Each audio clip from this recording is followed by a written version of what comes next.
Welcome back to the Deep Dive. We have a fascinating stack of research on the desk today, and I'm going to be honest, when I first saw the title on our list, I, uh, I hesitated a little. Oh, yeah. Why is that? Well, it's Hermann Hesse's Demian, and I think for a lot of people, myself included, this book occupies a very specific, maybe kind of a dusty corner of our mental library. Mm-hmm. It's that book you see on a high school reading list, Yeah. or maybe you read it when you were 17, filled with all that teenage angst, and you just sort of categorized it as a coming-of-age story. Right, the standard label. Exactly. Boy meets world, boy gets confused, boy grows up, end of story. And that is precisely the label, that whole coming of age thing that we are going to completely dismantle today. That's the mission, right? Because looking through the notes, the deep analysis we have here, calling Demian a coming-of-age stories is, well, it's like calling a hurricane a breezy day. Yeah, that's a good way to put it. I mean, it's technically true that wind is blowing, but you are missing the sheer destructive power of the event. Exactly. If you stick to that surface level label, you miss the manual. And that is what this text really is. It isn't just a novel. It is, in a way, a psychological manual. A manual for what? It's a guide to a process that, Jungian psychologists would call individuation, but which Hess describes in much more visceral, almost violent terms. Visceral is the right word. I was struck by the intensity of the language in our source material. We are not talking about a kid dealing with bullies or a first crush. I mean, that stuff happens in the plot. Sure, it's the backdrop. But the real story is about the complete restructuring of a human soul. It is a portrait of a struggle. And I want to be really clear about the stakes here. Hess isn't arguing that finding yourself is like a nice hobby or some kind of luxury. Yeah. He argues that it is the only valid duty a human being has. There is a line from the preface that jumped out at me immediately. I think it frames everything we're going to talk about today. Hess writes, "The life of every individual is a path toward himself." A path toward himself. It sounds beautiful, almost like something you'd see on an inspirational poster, doesn't it? It does. It sounds very soft, very gentle. But if you actually unpack it, as the sources do, it is incredibly rigorous. It's demanding. How so? It implies that yourself isn't something you are by default. You are not born yourself. You are born as this bundle of potential and biological drives. Yourself is a destination. I see. It's a place you have to walk toward. A place you have to walk toward. And the terrifying part, there is no map, and the path is usually blocked. Blocked by what? By everything, by your parents, by your culture, by your religion, by your own fear, and by the massive crushing weight of social expectation. Wow. And so to walk that path, you have to break through those blocks. And that is why this book is so important and why we are dedicating this deep dive to it. Yeah. We need to understand the mechanics of that breakthrough. Okay, so we've structured our discussion today around three massive pillars we found in the text. We have the path toward the self, which gives us that famous metaphor of the egg and the bird. Then we have this concept of abraxas, which sounds like ancient magic, but is actually deep psychology. And finally, the mark of Cain, which completely redefines what it means to be an outsider. Individuation, integration, and what you could call spiritual solidarity. Those are the three keys. Let's start with the first one then, the egg. Even if you haven't read the book, you have probably seen this quote somewhere. On a tattoo, a poster, a moody Tumblr post from back in the day. It's everywhere. The bird fights its way out of the egg is the world. Whoever would be born must first destroy a world. It is arguably the most famous sentence Hess ever wrote, and for good reason. It gives me chills every time I read it. But let's move past just the poetry of it and get into the mechanics. What is the egg in this context? So in the context of the source material and within the psychological framework Hess is building, the egg represents the contained world. The contained world. It is the environment that surrounds us from birth. It is our parents' house, yes, but it's also their values, their religion, their social class, their definitions of right and wrong. So the egg is structure, rules. It's safety. Above all, it's safety. I mean, think about a literal egg. What is its function? To protect what's inside. Right. It protects the embryo. It provides a warm, nutrient-rich, shock-absorbed environment where the organism can grow without being threatened by the outside elements. Okay, I'm with you. In a human life, the egg is that period where you don't have to think for yourself because the world has already been thought out for you. You're told what's good. You're told what's bad. You're told that if you get good grades and you're polite to your neighbors, you are a good person. Precisely. It is a world of clear, pre-packaged answers. And that makes it incredibly comfortable. It takes the burden of choice away from you. You don't have to decide what your values are. You just inherit them. You just inherit them like furniture. So here is the question that I think a lot of people grapple with, and I want to play devil's advocate here for a second. If the egg is safe, and it's warm, and it protects us, why destroy it? Why is Hesse so obsessed with smashing this structure? Can't we just, live in the egg? You can. And frankly, most people do. Yeah. That is what Hesse would call the herd existence. But the problem with the egg is that it has a shelf life. The shelf life. An egg is only a protective shelter for a certain amount of time. If the chick doesn't break out when it's ready, when it's fully formed, the egg ceases to be a shelter and it becomes a tomb. It becomes a cage. It becomes a coffin. The source material defines the egg as limiting. It protects you from danger, but it also protects you from reality. It protects you from your own potential. Right. To be born, in the metaphysical sense, to become the entity you were meant to be, you have to leave. And you cannot leave an egg through a neatly provided door. There is no door. You have to break the wall. You have to break the wall. And that brings us to the violence of the language. Whoever would be born must first destroy a world. He doesn't say modify a world or gently expand a world. No. He says destroy. And that is the key distinction. This isn't a renovation project. You can't just take your parents' worldview and, add a new wing to it. Right, a little sunroom of new ideas. Exactly. The structure of the egg is binary. You are either inside it or you are outside it. To get out, the shell must be shattered. That is terrifying. I mean, it implies that you have to reject the foundational truths that raised you. It's not just about moving out of the house, it's about moving out of the mindset. Yes. And the sources emphasize the pain of this process. Imagine it from the perspective of the bird. You're pecking away at the only sky you have ever known. The only reality. The only reality. You are destroying the only universe that has ever existed for you. It must feel like an apocalypse. So when a teenager, or let's be honest, an adult, goes through a crisis of faith or a big career pivot or a divorce, that feeling that my world is ending, Hesse is saying, yes, exactly, it is ending, and it has to. Correct. The apocalypse is the birth pang. Without the destruction of the old world, the new self cannot breathe. It's a prerequisite. You have to be willing to stand in the rubble of your old beliefs to build something new. Something that's actually yours. Something that's yours. This leads us to a really interesting conflict mentioned in the notes. Duty versus expectation. I think we confuse these two words all the time. We use them almost interchangeably, but in Demian, they are polar opposites. How so? Expectation belongs to the egg. Expectation is what the world wants from you. Your father expects you to take over the family business. Society expects you to marry by a certain age and have 2.5 kids. Your boss expects you to be punctual. Right. These are all external pressures. They're designed to keep the social machinery running smoothly. Okay, so that's expectation. What about duty? Hesse argues that duty is internal. He asserts that the only true duty of a human being is to discover one's own destiny. That is it. Full stop. The only one. The only one. So if you are fulfilling every social expectation perfectly, you're the perfect son, the perfect employee, the perfect citizen, but you are ignoring your own inner voice, you are failing your duty. That is a radical statement.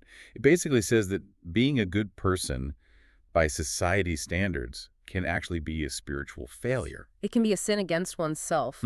If your destiny is to be an artist and you become a banker because your parents expected it, you have committed a violation of your own nature. You stayed in the egg. You stayed in the egg. You have chosen safety over life. But the cost of choosing life, the cost of following that duty, is that you have to disappoint people. You have to shatter their image of you. And that is the destruction of the world he talks about. When you finally say no to the expectations, you are destroying the version of you that lived in their heads. It's not just your world that gets destroyed.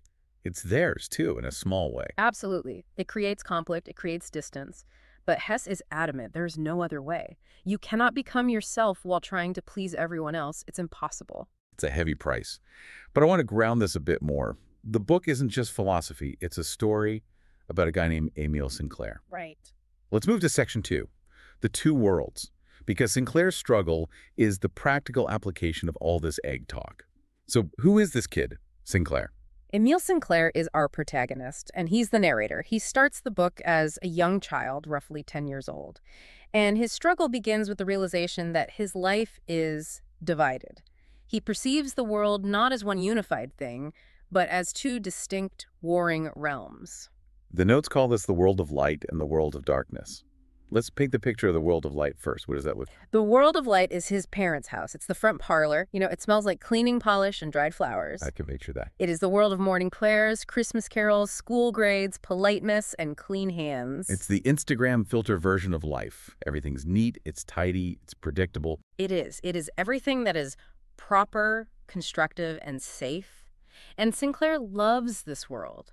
He really does. He wants to belong to it. He wants to be his parents' good little boy. He craves that approval. But he knows there's something else. He can't ignore the world of darkness. This is everything that lies outside the front door. It's the servants telling scary ghost stories in the kitchen. It's the slaughterhouse down the street. Grimy stuff. The grimy stuff, the drunks at the tavern. It's rumors of robbery and sex and violence. And it's not just out there, is it? It's not just a geography problem where he can stay inside and be safe. No, and that is the crucial realization for him. He feels the darkness inside himself. Oh. He lies. He has impure thoughts. He feels anger. He feels jealousy. And because he has been raised to believe that the world of light is the only valid world, he feels like a fraud. He feels like he's living a double life. Exactly. He is torn. He tries so hard to stay in the light, but the darkness is seductive. It feels real. It feels potent. And the world of light, for all its safety, feels a bit sterile. A bit boring. He senses that life, actual, throbbing, messy life, happens in the shadows. Okay, so this is the setup for the entrance of the title character, Max Demian. He's the cool, mysterious, older kid at school who just seems to know things he shouldn't know. Yes. And he completely upends Sinclair's worldview. Demian acts as the catalyst. He's the one who provides the first real crack in the egg. He looks at this binary system Sinclair is living in, good versus evil, light versus dark, and he basically says, this is nonsense. The notes refer to this as the critique of the conventional Christian dichotomy. That's a bit of a mouthful. Can you break that down for us? So, in the traditional view that Sinclair was raised with, the world is split. God is good. The devil is bad. End of story. Your job is to run toward God and run away from the devil. Right. Cultivate your good traits, be kind, be honest, and repress your bad traits. Anger, lust, greed. Exactly. Just shove them down. Which sounds like pretty standard moral advice. I mean, why is that a problem? Don't we want people to be good? We want people to behave well, yes. But psychologically, Demian argues, and Hesse argues through him, that this creates a fragmented self. Fragmented how? If you label half of reality as bad and try to repress it, you aren't destroying it. You can't. You are just hiding it. You are shoving it into the basement of your psyche. It's still down there. It's still down there and it's getting stronger. If you say, I am a nice person, I never get angry, but you are a human being who does experience anger, you have to split yourself in two. You present a fake, nice front to the world while the anger festers in the shadow. So you become a hollow shell. Really? You become a performance of goodness rather than a real person. Exactly. You deny reality. Demian points out that the devil is just as much a part of the world as God. Creation includes birth and death. It includes charity and greed. If you worship only the nice parts, you are worshiping a fantasy. You're ignoring half of existence. You are. And by doing that, you're ignoring half of yourself. This leads us directly to one of the most fascinating concepts in the book and our third section, abraxas. Yes, abraxas. I love this word. It sounds like it's stole from Harry Potter or something, but it's actually much older. Demian introduces Sinclair to this deity. What is abraxas? In the context of the novel, abraxas is a Gnostic deity. But functionally, within Hesse's philosophy, abraxas represents a god who combines both the divine and the demonic. Both, at the same time. Simultaneously. The source describes abraxas as the symbol of the union of God and devil. It's a divinity that encompasses both good and evil. That is a really difficult concept for a modern mind to wrap its head around. We are so used to the war between good and evil, we think of them as these opposing armies. But abraxas is a merger. It's more than a merger. It's a single entity that contains both poles. Think of it as the psychology of integration. Hesse is suggesting that because light and darkness coexist in the world, they must also coexist within the human psyche. You can't have one without the other. You can't. You cannot have a battery with only a positive terminal. You need the negative terminal for the energy to flow. So the goal isn't to be good. The goal is to be whole. Precisely. That is the word. The goal is wholeness, totality. If you only acknowledge the light, you are naive, you are fragile. The moment something bad happens to you, your entire world shatters because you have no framework for it. I used an analogy when we were prepping this. It's like painting. If you try to paint a portrait using only white paint, you don't get a portrait. You just get a blank canvas. That is a perfect analogy. Absolutely perfect. To give it painting depth, to give it form, to make it look real, you need shadow. You need black. You need the darkness to define the light. Without the contrast, there is no definition. Without the shadow, there is no substance. So Abraxas is the god of reality. Not the god of how we wish things were, but the god of how things actually are. Yes. And the path to that path we talked about at the beginning requires bowing to Abraxas. It requires acknowledging that you are capable of terrible things, just as you are capable of wonderful It things. requires looking in the mirror and seeing the whole picture. The whole messy, contradictory picture, not just the flattering angle. Okay, but this is where I think people get tripped up. Does that mean we should do the terrible things? Is Hesse saying, hey, go out and commit a crime because it's part of your shadow? No, absolutely not. And that is a crucial distinction. Integration is not the same as acting out. In fact, it's the opposite.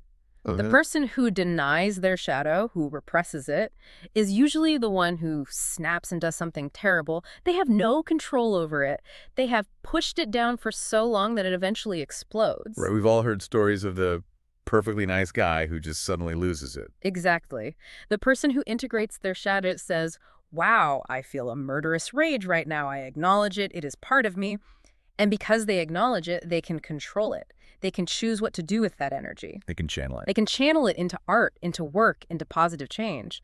By accepting the monster inside, you actually keep the monster on a leash. So you sit the monster down at the table. Rather than locking it in the basement where it can chew through the wiring and plot its revenge, that is the power of Abraxas. It is the sanity of accepting everything that you are. It's about being a complete human being. That sounds incredibly liberating, but it's also really scary. It means you can't hide behind being a nice person. You have to own all your stuff. It forces you to take responsibility for your entire being. No more excuses, no more the devil made me do it. No, you did it. It's part of you. Now deal with it. So, okay, we've broken the egg. Yeah. We've met the god of light and dark, Abraxas. Now let's talk about the social consequences of all this, because if you start thinking this way, if you start accepting your shadow and questioning the rules, you are going to run into trouble with the herd. Oh, absolutely. Which brings us right to section 4, the mark of Cain. This is another biblical remix that Hesse does, and I think it's even more provocative than the Abraxas bit. It is. It takes one of the oldest, most foundational stories in the Western canon and just flips it on its head. So let's do the Sunday school version first. Quick recap. Cain and Abel are brothers. Cain gets jealous, kills Abel. God is furious. God banishes Cain and puts a mark on him so that everyone knows he's a murderer and an outcast. He's the villain. Right. That is the view from inside the egg. That is the conventional moralistic view. Murder is bad. Cain is bad. The mark is a badge of shame. It's a warning label. Stay away from this guy. But Demian, being the disruptive thinker he is, tells Sinclair a different theory. A radically different theory. Demian suggests that the mark of Cain wasn't a curse at all. It was a sign of distinction. He speculates that maybe Cain wasn't just a simple villain. Maybe he was just impressive. Impressive? How could a murderer be impressive? Think about it from a different angle. Why were people afraid of him? Demian argues that maybe the mark wasn't a physical scar or some kind of brand. Maybe it was an aura. Maybe Cain had a look in his eye that showed he was bold, that he was intelligent, that he wasn't afraid. And that terrified the normal people. Exactly. The herd is always terrified of the individual. They are terrified of anyone who doesn't follow the rules, who thinks for themselves. So because they were afraid of Cain's power and his independence, they invented a story to explain it away. They rationalized their fear. They said, he has a mark because he's evil, but really, Demian suggests, he had a mark because he was awake. Wow. So the herd calls the wolf evil because they're scared of him. But the wolf is just being a wolf. That's a great way to put it. The source says the mark signifies those who are awakened, those who possess a deeper awareness than the masses, those who have the courage to break norms and think differently. So in Hesse's world, having the mark of Cain is actually a compliment. It means you are one of the people who has successfully broken the shell. Yes. It means you are part of the vanguard of humanity. But there is a cost. And the outline calls this the cost of the path. Solitude. Extreme solitude. If you have the mark of Cain, you don't fit in anymore. You can't sit around and talk about the weather or complain about the neighbors like everyone else, because those conversations feel Empty. trivial. Empty. You've seen the Abraxas. You've destroyed a world. You can't go back to playing with toys in the sandbox. It's like when you go through a major life change, maybe a tragedy or a huge realization, and you go back to your old friend group, and suddenly you feel like an alien. Yes. You're sitting there thinking, how can we be talking about football when the universe is exploding? That is exactly it. They sense the mark on you. They sense you are different. They can't put their finger on it, but they sense that you aren't playing the same game anymore, and it makes them uncomfortable. So they pull away. Or you pull away because you can't stand the shallowness. And either way, you end up alone. It sounds incredibly depressing. Congratulations, you found your true self. Now enjoy eating lunch by yourself for the rest of your life. It is depressing at first. It is the Garden of Gethsemane moment, you know? You feel abandoned. You have to walk the path alone. There's a specific kind of coldness that comes with being awake while everyone else is asleep. But Hesse offers a twist, right? Yeah. He calls it the paradox of connection. Right. Spiritual solidarity. What does that mean? The source material explains that while these individuals, the Cain-marked ones, are outwardly isolated from the herd, they're not truly alone. They form a spiritual solidarity, an invisible fellowship. So it's not a club you can join. There are no meetings or newsletters. No secret handshake, no membership fees. It's a recognition.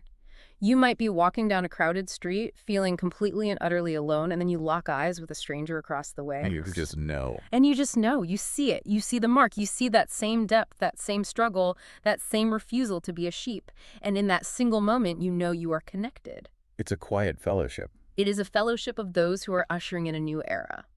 Hesse believed that these people, the ones who break the shell, are the ones who push humanity forward. They're the dreamers, the innovators, the dangerous thinkers. So you lose the easy, superficial connection to the egg, the mass market connection, but you gain a rare, high-quality connection to the awakened. You trade quantity for quality. You might only meet 2 or 3 people in your entire life who truly understand you, but those connections will be deeper and more real than 1,000 shallow acquaintanceships. Those are the people who will actually see you, the real you. The whole you, Abraxas and all. I like that. It reframes loneliness.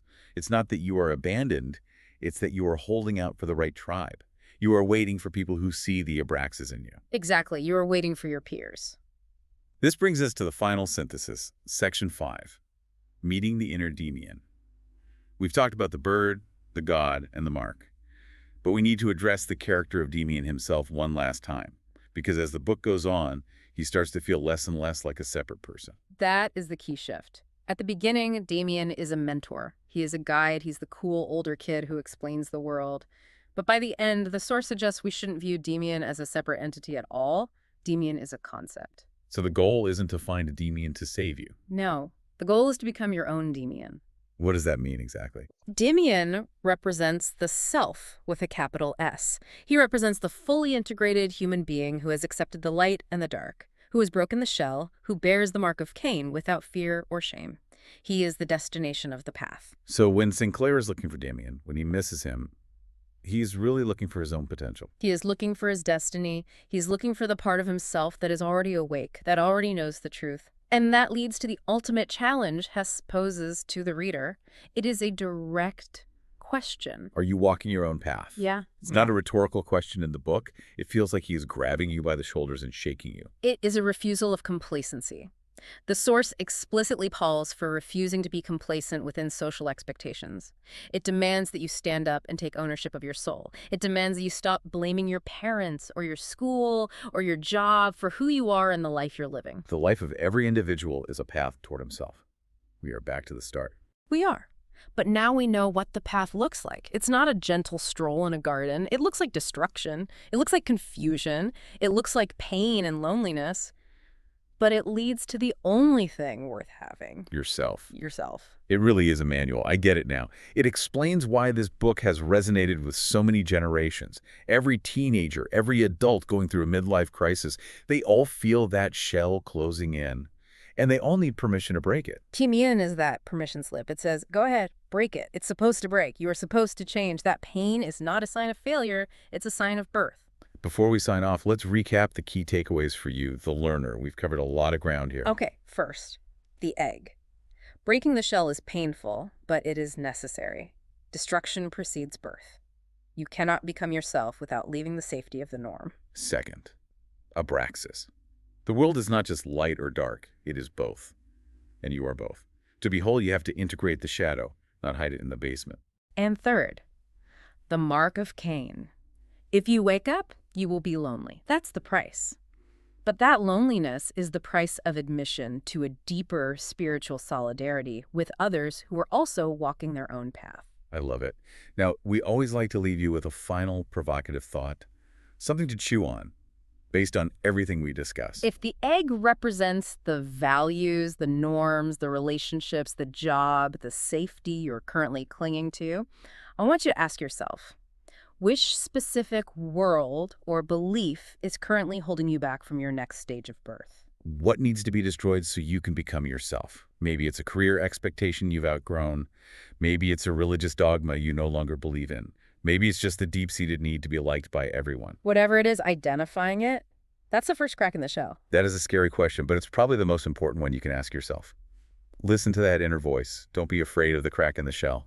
Thanks for diving deep with us today. Until next time. See you on the path.